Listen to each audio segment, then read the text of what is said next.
तो फ्रेंड, जैसा कि आप लोगों ने थंबनेल में देखा होगा कि ये जो आज का वीडियो मैं आपके सामने लेकर के आया हूं, ये BS4 गाड़ियों पे जो डिस्काउंट मिलने वाला है उसके लिए है। जी हाँ, बिल्कुल सही सुना आपने, BS4 गाड़ियों पे। चौंकिए मत, क्योंकि BS4 गाड़ी 31 मार्च को बंद हो चुकी है। बट अगर आज का वीडियो आप पूरा देखते हो तो आपको ये पता चल जाएगा कि BS4 गाड़ी आगे भी आप कैसे खरीद पाओगे। तो फ्रेंड्स, मैं हूं नितेश, एक बार फिर से आप लोगों का स्वागत करता हूं आपके और हमारे यूट्यूब चैनल स्मोकिंग व्हील्स पे। और अगर पहली बार मेरा वीडियो देख रहे हैं तो चैनल का नाम ऊपर दिख रहा होगा आपको, स्मोकिंग व्हील्स नाम है चैनल का। आप सब्सक्राइब कर लीजिए। सब्सक्राइब करने के बाद बेल आइकन को प्रेस करके सारे नोटिफिकेशन ऑन कर लीजिए। अगर सारे नोटिफिकेशन आप ऑन नहीं करोगे तो किसी अगली वीडियो का मैं जब रिव्यू करूंगा या वीडियो बनाऊंगा तो उसका नोटिफिकेशन आपके पास नहीं पहुंचेगा। तो उसको पहुंचाने के लिए आपको बेल आइकन के सारे नोटिफिकेशन को ऑन करना होगा। तो चलिए आज के टॉपिक पे बात करना शुरू करते हैं। और जैसा कि आपने थंबनेल में देखा होगा कि BS4 गाड़ियों पे डिस्काउंट मिलने वाला है। अब वो कैसे मिलने वाला है तो मैं बताना चाहूंगा कि आपको शायद पता भी होगा 31 मार्च 2020 BS4 गाड़ियों के लिए लास्ट डेट था। उसके बाद न तो मैन्युफैक्चरर बना पाया, न तो कोई डीलर गाड़ी बेच सकता है। ये सुप्रीम कोर्ट ने 1 साल पहले बता दिया था। बट मार्च के महीने में ही कोरोना वायरस आ गया इंडिया में, तो सारी चीजें बंद हो गई, पूरा इंडिया लॉकडाउन हो गया। अब लॉकडाउन होने से क्या हुआ कि डीलरशिप पे जो गाड़ियां खड़ी थी वो वहीं खड़ी रह गई, बिक नहीं पाई। वो 7 लाख बाइक थी जो नहीं बिक पाई, 2 व्हीलर्स, लगभग 15,000 आपकी कारें थी, 10-12,000 आपकी कॉमर्शियल व्हीकल्स थी। इसका एक डिटेल वीडियो मैंने बनाया था। अगर आपने देखा नहीं है अभी तक वो वीडियो कि क्या न्यूज आई थी 31 मार्च के बाद सुप्रीम कोर्ट की, तो उसका आई बटन में मैं लिंक दूंगा, वहां से आप चेक कर लीजिएगा। डिस्क्रिप्शन में भी मैं उसका लिंक दे दूंगा। बहुत ही अच्छी टॉपिक पे वीडियो था, काफी इन्फॉर्मेटिव वीडियो था, वो जाके आप चेक कर लीजिएगा। उसको देखने के बाद आप ये वीडियो देखोगे तो आपको और अच्छे से समझ में आएगा।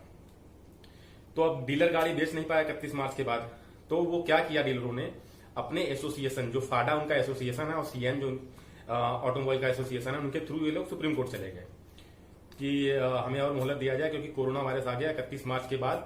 31 मार्च के पहले ही आपने लॉकडाउन कर दिया, तो हमने अपनी गाड़ी बेच नहीं पाई हम लोगों ने। तो सुप्रीम कोर्ट ने पहले मना कर दिया कि नहीं, ये तो मैंने 1 साल पहले बता दिया था, क्या मजाक कर रहे हो आप लोग जाओ यहां से।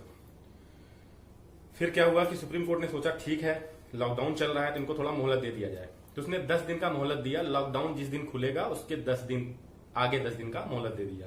सपोज अगर आज लॉकडाउन खुल जाता है तो आगे 10 दिन तक हम गाड़ी को बेच सकते हैं, ये उसने मोहलत दे दिया। बट सारी गाड़ी आप नहीं बेच सकते हो, सिर्फ 10% गाड़ी ही बेच सकते हो। अगर 100 गाड़ी का स्टॉक आप किसी डीलर के पास है, मान लीजिए मैं डीलर हूं, मेरे पास 100 गाड़ी का स्टॉक है, तो अब अगर आज लॉकडाउन खुल गया तो आने वाले 10 दिन में, मान लीजिए आज आपका डेट है 3 मई, तो 3 मई के बाद 13 तारीख तक मैं अपनी सारी गाड़ी नहीं बेच पाऊंगा। सिर्फ 100 गाड़ी में से 10% ही बेच पाऊंगा, 10 गाड़ी ही बेच पाऊंगा। बट हुआ क्या, हमने ये ऑफर एक्सेप्ट कर लिया। ये एडवाइस ऑफर क्या था, ये सुप्रीम कोर्ट का एडवाइस था, इसको हम लोगों ने, डीलरों ने एक्सेप्ट कर लिया। अब हुआ क्या भाई, सबके पास इतनी गाड़ियां खड़ी हैं, अगर 10% ही बेचेंगे तो फायदा क्या होगा। तो डीलरों ने एक दिमाग लगाया, उसमें दिमाग ये लगाया कि 10 दिन का टाइम मिला है, और आपको जैसा पता होगा कि कुछ जगह पे ग्रीन जोन, येलो जोन और रेड जोन चल रहा था, तो उस हिसाब से RTO ऑफिस को खोल दिया गया, क्योंकि सुप्रीम कोर्ट का जजमेंट था। तो अब डीलर गाड़ी बेचेगा तो उसको रजिस्ट्रेशन भी कराना होगा, तो रजिस्ट्रेशन कराने के लिए RTO ऑफिस खुल गई। तो डीलरों ने क्या किया, 10 गाड़ी बेचने का जो सुप्रीम कोर्ट ने बोला था, वो अपनी 100 गाड़ी को रजिस्ट्रेशन करा लिया। बेचने की बात ही नहीं आई, 100 गाड़ी पूरी रजिस्टर्ड करा ली। कैसे रजिस्टर करा ली, किसी कस्टमर के नाम से नहीं, अपने नाम से, अपने भाई के नाम से, अपने फैमिली मेंबर्स के नाम से, बेटे बेटी के नाम से, वाइफ के नाम से, अपने जो उनके शोरूम पे काम करने वाले एम्प्लॉइज थे उनके नाम से भी। मतलब कहने का था, उन्होंने अपने सारे स्टॉक को 10 दिन के अंदर ही रजिस्टर करा लिया। ये 30 अप्रैल तक का था। 31 मार्च के बाद जजमेंट आया था और उसके बाद 10 दिन का मोहलत था, बट लॉकडाउन खत्म नहीं हुआ। तो 30 अप्रैल के पहले ही पहले आपको सारा रजिस्टर्ड करा लेना था। तो डीलर्स ने अपने सारे स्टॉक को क्लियर कर लिया। उनके पास कोई भी अब ऐसा स्टॉक नहीं है जो कि बेचना हो उनको, बट सिर्फ रजिस्ट्रेशन कराया है। सारी की सारी बिकी नहीं है, बिक कैसे सकती जब लॉकडाउन चल रहा है। तो इसी टॉपिक वीडियो है। अब आएगा इंपॉर्टेंट टॉपिक, इसको पूरा देखिएगा, वीडियो को स्किप मत करिएगा। कुछ समझ में अगर नहीं आएगा, पुराना वीडियो चेक करिएगा, कमेंट करके पूछिएगा, आंसर करूंगा मैं आपको। तो आपका बेनिफिट कैसे है। अब मैं डीलर हूं, मैंने अपनी 100 गाड़ी रजिस्टर करा के रख ली, अपने भाई के नाम से, अपने बहन के नाम से, अपने वाइफ के नाम से, मेरे नाम से, या मेरे यहाँ जो काम करने वाले हैं उनके नाम से। बट वो बिकी तो है नहीं, वो शोरूम पे ही खड़ी है। तो अब जब लॉकडाउन खुलेगा तो मैं ये कोशिश करूंगा कि इन 100 गाड़ियों को जल्दी से जल्दी बेच दूं। बट वो रजिस्टर्ड हो चुकी हैं, तो अब वो गाड़ी सेकेंड हैंड हो जाएंगी।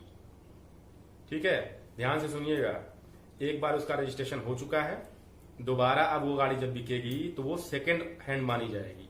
कोई बात नहीं, अगर आप गाड़ी लेने का प्लान कर रहे थे तो आप उस गाड़ी को खरीद सकते हो, क्योंकि वो गाड़ी बिल्कुल नई खड़ी है शोरूम पे। बस एक चीज है कि वो सेकंड हैंड मानी जाएगी। तो उससे बेनिफिट क्या होगा, अब डीलर उस पर डिस्काउंट ऑफर करेगा, आपको हैवी डिस्काउंट ऑफर करेगा। आप बार्गेन कर सकते हो। जो रनिंग मॉडल्स थे उन पे हो सकता है थोड़ा कम डिस्काउंट दे। अब अगर हम स्प्लेंडर की बात करें, बाइक में पल्सर की बात करें, रॉयल इनफील्ड की बात करें, इनमें थोड़ा कम डिस्काउंट मिल सकता है। बट जो रनिंग मॉडल नहीं है, सुपर स्प्लेंडर हुआ, पैशन प्रो हुआ, या आपकी होंडा की साइन हुई, ऐसे ही आप एग्जांपल ले सकते हो कि डिजायर पर सकता है कम डिस्काउंट मिले, वैगनआर पे ज्यादा डिस्काउंट मिल जाए, अल्टो पे कम डिस्काउंट मिले, ओमनी पे ज्यादा डिस्काउंट मिल जाए। तो इस तरीके से वो डिस्काउंट ऑफर करेंगे, थोड़ा बहुत ऊपर नीचे रहेगा। बाइक पे आपको 10,000 से लेकर 20,000 तक का डिस्काउंट मिल सकता है। कारों पे आपको 1 लाख से लेकर 1.5 लाख तक का डिस्काउंट मिल जाएगा। तो जैसे ही लॉकडाउन खत्म होगा, आप एजेंसीज पे जाइए अपने नजदीक में, या आपका कोई रेफरेंस है ऑनलाइन निकाल लीजिए, एजेंसीज के नंबर अभी कॉल करके पता कर लीजिए कि क्या आपके पास BS4 गाड़ी का स्टॉक बचा है, क्या आप उसको बेचना चाहते हो क्या। तो अगर आप लेने में इच्छुक हो तो आपको अब हैवी डिस्काउंट मिलेगा। दो पहलू किसी भी चीज के होते हैं, हर चीज का दो पहलू इसलिए होता है, एक निगेटिव होता है, एक पॉजिटिव होता है। अभी मैं पॉजिटिव जो भी इसका पहलू है उसकी बात कर रहा हूं। पॉजिटिव क्या है, डिस्काउंट मिलेगा आपको। आप डीलर से बार्गेन कर सकते हो कि आपकी गाड़ी है, अब तो इस पे नंबर आ चुका है, आप ये सेकंड हैंड हो गई, अभी मुझे अगर ये खरीदना है तो मैं आपसे इतना डिस्काउंट चाहता हूं, मुझे इतना डिस्काउंट आप ऑफर करो, दो। हो सकता है आपको दे दे, या ऊपर नीचे करेगा, लेकिन आपको दे देगा, बेनिफिट आपका होगा। तो ठीक है, नई गाड़ी मिल जाएगी आपको, ब्रांड न्यू गाड़ी है, बस सेकंड ओनर बन जाओगे आप। तो ये इंपॉर्टेंट टॉपिक था, पॉजिटिव पहलू। अब जैसा कि मैंने पहले ही बताया, निगेटिव पहलू भी होता है। निगेटिव क्या होगा वो भी आप समझ लो। अगर आपने किसी गाड़ी पे, मान लीजिए आपने स्प्लेंडर खरीदी, उस पर आपको 15,000 का डिस्काउंट मिल गया, तो वो तो गाड़ी सेकंड हैंड हो गई। भले ही वो नई गाड़ी है, ब्रांड न्यू खड़ी है, बट है तो सेकंड हैंड, क्योंकि एक बार उसका रजिस्ट्रेशन डीलर ने करा रखा है। तो 15,000 डिस्काउंट तो आपने ले लिया, निगेटिव पॉइंट समझिए उसका। अब डीलर बेचेगा कैसे, हो सकता है डीलर आपको जब गाड़ी दे तो आपसे एक सेल डीड पे साइन करा ले। सेल डीड मतलब कॉन्ट्रैक्ट करा ले। तो वैसा नहीं करना है, ये रूल्स के खिलाफ है। आप जब भी गाड़ी खरीदें उसको अपने नाम से ट्रांसफर कराएं, उसका इंश्योरेंस भी ट्रांसफर कराएं, उसका रजिस्ट्रेशन भी ट्रांसफर कराएं, जिससे कि उसके ओनर आप हो जाएं। पहला पॉइंट, उसमें आपके पैसे खर्च होंगे। दूसरा पॉइंट क्या है, जब गाड़ी आप खरीदोगे तो ये एक बार इसका इंश्योरेंस हो चुका है, रजिस्ट्रेशन हो चुका है। तो इंश्योरेंस एक बार इसका जब हो चुका है तो अब उसका इंश्योरेंस आप 1 साल तक तो नहीं करा पाओगे, कोई भी गाड़ी हो, तो उसकी वैल्यू कम हो जाएगी। जाहिर सी बात है, जब फर्स्ट ओनर जब गाड़ी, जैसे आप गाड़ी खरीदते हो पहली बार, जब उसका बीमा कराते हो, तो अगर गाड़ी चोरी हो जाती है या एक्सीडेंट हो जाती है तो उस पर जो वैल्यू मिलता है वो ज्यादा मिलता है। बट हालांकि इसका हो चुका है तो आप सेकंड ओनर हो, तो जब इसको ट्रांसफर कराओगे आप साल भर के बाद, जब उसका रिन्यूअल कराओगे तो उसकी वैल्यू कम हो जाएगी। अभी इसकी वैल्यू आप सेकंड ओनर होकर ट्रांसफर कराओगे तुरंत कम हो जाएगी, फिर जब आप साल भर के बाद इसको रिन्यू कराओगे तो और कम हो जाएगी। दूसरा लॉस ये होगा। तो इन सारे कॉस्ट को आप जोड़ लो। 15,000 में डिस्काउंट लिया है, पहला आप ट्रांसफर का कॉस्ट जोड़ लो, फिर कितना इस पे हमारा वैल्यू कम होगा गाड़ी का, वो कॉस्ट जोड़ लो। इसके साथ इस गाड़ी को जब आप कभी फ्यूचर में बेचोगे तो ये थर्ड पर्सन को आप बेचोगे, क्योंकि सेकंड पर्सन आप बन चुके हो। फर्स्ट पर्सन डीलर है या डीलर का कोई इंप्लॉय या रिलेटिव है, सेकंड आप हो गए। जब कभी इसको आप बेचोगे 2 साल 3 साल के बाद, तो वो अगला पर्सन जो खरीदेगा वो थर्ड ओनर होगा, वहां पे भी इसकी वैल्यू कम हो जाएगी। तो आप अंदाजा लगा लो कि 2,000, 4,000, 5,000 या बीमा के हिसाब से आप निकाल सकते हो कि कितना इसका वैल्यू कम होने वाला है। तो ये सारी चीजें इसके नेगेटिव पहलू थे। यही मुझे लगा कि इसके बारे में आपको बताना चाहिए। पॉजिटिव पहलू तो सब बताते हैं, बट नेगेटिव कोई बताता नहीं है। बट फिर भी आपका बेनिफिट है। अगर 15,000 आपको डिस्काउंट मिल रहा है तो ये सारी चीजें हो सकता है आप 10,000 में ही कंप्लीट कर लो, और कोई जरूरी नहीं है। एक पॉइंट और छूट गया नेगेटिव में। एक नेगेटिव पॉइंट उनके लिए है जो गाड़ी कैश नहीं खरीदेंगे। सेकेंड हैंड अगर आप गाड़ी खरीद रहे हो डीलर से, हालांकि ब्रांड न्यू गाड़ी है, लेकिन आप खरीद रहे हो उससे EMI पे। अगर आप कैश खरीद रहे हो तो ये लॉस आपके लिए नहीं है। अगर आप उसका फाइनेंस करा रहे हो तो वहां पे आपका एक लॉस होगा। लॉस क्या होगा, कभी भी नई गाड़ी जब आप खरीदते हो, उसका जब आप फाइनेंस कराते हो, उसका जब लोन कराते हो आप, तो उस पर रेट ऑफ इंटरेस्ट कम लगता है। लेकिन अब ये रीफाइनेंस होगी, क्योंकि डीलर ने एक बार गाड़ी खरीद के अपने नाम से रजिस्टर कर ली है। अब वो आपको बेचेगा, आप सेकंड ओनर हो। तो अगर आप ईएमआई पे लोगे, इसको लोन कराओगे, तो उस पर रेट ऑफ इंटरेस्ट 1-2% ज्यादा लग सकता है। तो उसकी कॉस्टिंग भी आप जोड़ सकते हो। उन्हीं 15,000 जो डिस्काउंट मिल रहा है उसमें से उसको भी लिस्ट कर सकते हो। तो आप फाइनल कैलकुलेशन करके देख लो कि सारे कॉस्ट मिला करके आपका कितना लग रहा है, फिर 15,000 से उसको माइनस कर दो, तो आपको समझ में आ जाएगा कि मुझे फायदा हो रहा है या नुकसान हो रहा है। और मैं ये 100% बोल सकता हूं कि आपको फायदा ही होगा, नुकसान नहीं होगा। ये एक एजम्पशन है कि 15,000 डिस्काउंट मिलेगा, 20,000 मिलेगा, क्या मिलेगा, ज्यादा भी मिल सकता है। कुछ मॉडल्स ऐसे होते हैं जो बिकते ही नहीं है, बहुत कम बिकते हैं, तो डीलर चाहेगा औने पौने दाम पे बेच के इसको क्लियर करो, क्योंकि ये फ्यूचर में तो बिकनी नहीं है।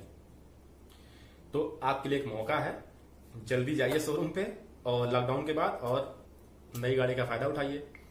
और अगर अभी बात करना चाहते हैं, लॉकडाउन के बाद नहीं लेना चाहते, पहले ही लेना चाहते हैं, तो उसका भी एक तरीका है। कुछ जगह पे ऑफिसेस खुल रही हैं, ऑनलाइन नंबर निकालो गूगल से या किसी रेफरेंस से नंबर निकालो, कॉल करो, पूछो उनसे क्या ये गाड़ी आपके पास है, मैं लेना चाहता हूं। अगर वो कहता है तो डिस्काउंट पूछो उससे, डिस्काउंट लो, वो गाड़ी आपके घर पहुंचा के जाएगा, होम डिलीवरी कर देगा, क्योंकि उनकी फंसी है, आपकी नहीं फंसी है।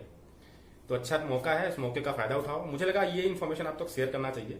पुराना वीडियो सुप्रीम कोर्ट की गाइडलाइन आई थी BS4 गाड़ियों से रिलेटेड, वो जरूर चेक करिएगा डिस्क्रिप्शन में, वहां से आपको बहुत सारे डिटेल मिल के निकल के आएंगे, तब आपको समझ में आएगा कि इस वीडियो का मतलब क्या है।